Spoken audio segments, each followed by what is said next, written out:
The French revolution. और हम इस वीडियो में पढ़ेंगे पार्ट 2 है जो कि मेरा, और इसको अंत तक दोस्तों देखिएगा, वीडियो में बने रहिएगा।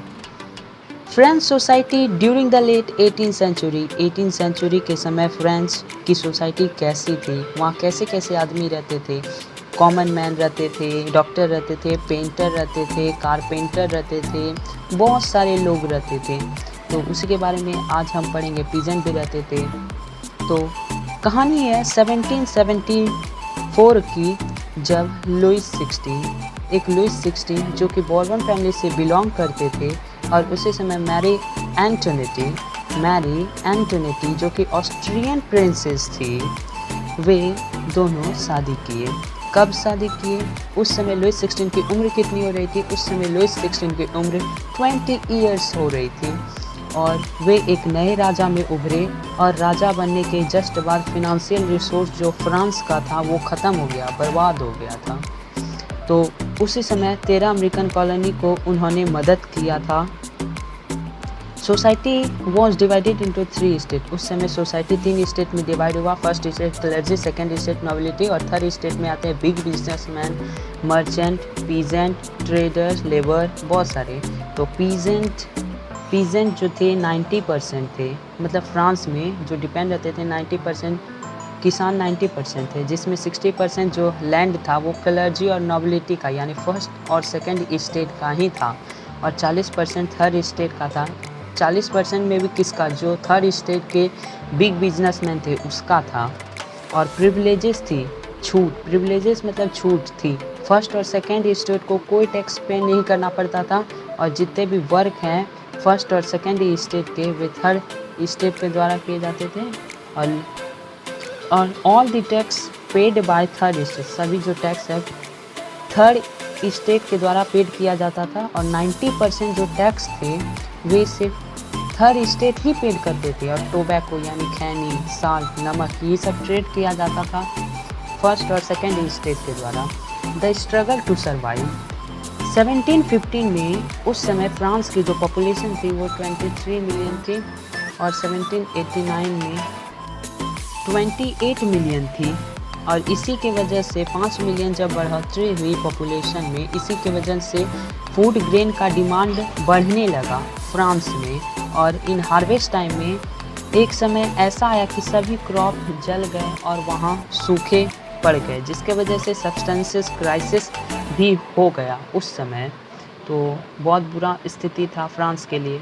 तो उसी समय एक growing middle class invades and end to privileges. Invades मतलब जनरली होता है सामना करना। मिडिल क्लास सामना कर रहे थे किसका? जो छूट मिली थी सेकंड और फर्स्ट और सेकंड स्टेट को। तो सबसे पहले पीजेंट और वर्कर पार्टिसिपेट किए रिवोल्ट में। क्यों किए? वह क्योंकि इंक्रीज हो रहा था। क्या हो रहा था? टैक्स हो रहा था। टैक्स और फूड और स्कार्सिटी के वजह से जो इंक्रीज हो रहा था, इसलिए पीजेंट और वर्कर उस रिवोल्ट में पार्टिसिपेट किए। और क्लर्जी और नोबिलिटी जो थे मेंबर, वो प्रिविलेजेस बाय बर्थ। और क्लर्जी और नोबिलिटी के जो मेंबर थे उसको जन्म से ही अधिकार था। तो ये आइडिया आया, किसको आया? फिलोसफर्स को आया। फिलोसफर में कौन से? पहले थे जीन जैकस रोसियो, और दूसरे थे जॉन लॉकी। इन दो फिलोसफर को एक आइडिया आया। क्या आइडिया आया? Freedom, equal law and opportunity. सभी आदमी फ्रीडम रहे, इक्वल लॉ रहे और अपॉर्चुनिटी। तो जॉन लॉकी क्या किए? Doctrine of the divine, absolute right of the monarchy का सबको एक समान राइट मिलना चाहिए। आइडियाज़ इन माइंड, ये जो है उसके माइंड में आया। ये थे जीन लॉकी। फोटो देखिए। रोसिया के माइंड में ये दिमाग आया कि गवर्नमेंट जो है, गवर्नमेंट की जो रूल थी वो कंट्रास्ट, यानी गवर्नमेंट उस समय जो मोनार्ची सिस्टम थे उसका जमकर विरोध करते थे, और रिप्रेजेंटेटिव का, क्योंकि उस समय मोनार्ची रूल थी यानी राजा का समय था, इसलिए उन्होंने विरोध किया।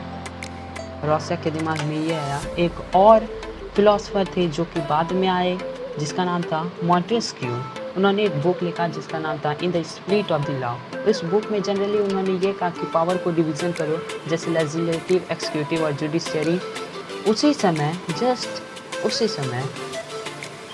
समय यूएसए ने फ्रांस को फोर्स किया कि तुमने जिस 13 कॉलोनी को इंडिपेंडेंट किया उसको तुम घोषित करो कि हाँ अब वे इंडिपेंडेंट हो गए हैं। कहाँ से? ब्रिटेन से। तो 3 फिलोसफर जो थे वे पीपल के बीच चमके। तो to be continue part 3, please click the link of part 3 from description box. Subscribe करिएगा दोस्तों, शेयर भी करिएगा और लाइक भी करिएगा। लाइक करना ना भूलिएगा और सब्सक्राइब, यदि आप नए तो चैनल को सब्सक्राइब जरूर करिएगा।